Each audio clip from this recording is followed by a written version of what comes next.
What's up, y'all? It's Julian Gordon here, and I got another divine download that I wanted to upload in hopes that it blesses you. Um, we're in an interesting time right now, obviously, and a lot of people are starting to have identity crisis because so much of their identity was tied up in what they do, right? In terms of their job, their career, their occupation. I'm a doctor, I'm a lawyer, I'm a teacher, I'm a this, I'm a that. That's how we actually introduce ourselves to people. And we know that I am are two of the most powerful words in the English language, because that's what God calls itself. And the reality is that you are not those things, you were doing those things. But we embrace that as our identity because we spend so much time doing those things. So this is opportunity while you are on furlough, while you are on quarantine, while you are on sabbatical because of this situation. This is opportunity to connect back to who you truly are.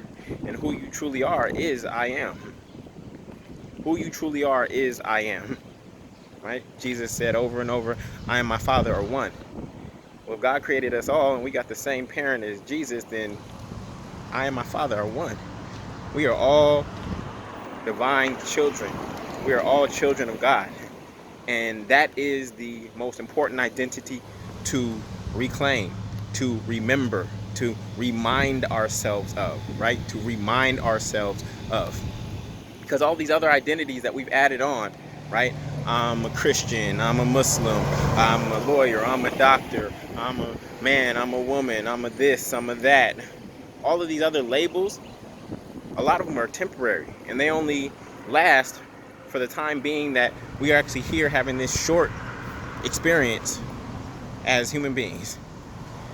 And this is why a lot of people have identity crisis, because deep down inside, from a spiritual standpoint, that is not who you are. That is who you chose or what you chose in this short-lived experience that we call life.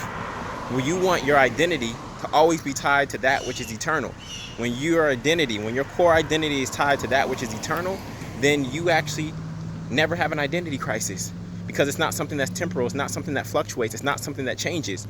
And so the one thing that will never, ever, ever, ever, ever, ever change is the truth or the fact that you are a child of God, period. You are a child of God, period.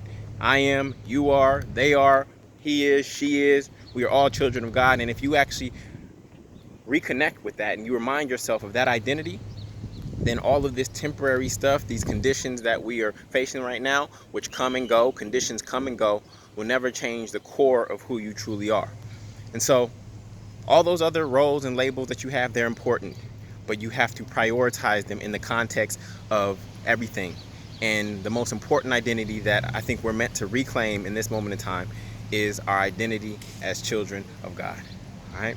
So I hope this blesses you. I wish you the best, and take this time to reconnect with that core identity. Even if you don't have a job right now, you're still employed, because you're still a child of God. I'm about my Father's business. If you're breathing, then you're still employed. You're still on payroll, okay? You're still on payroll if you're still breathing, and then you're on God's payroll, okay? You are being employed, and now is the time to explore, what is my purpose? Why am I truly here? And how can I actually live that out going forward? All right? Much love, y'all. Peace.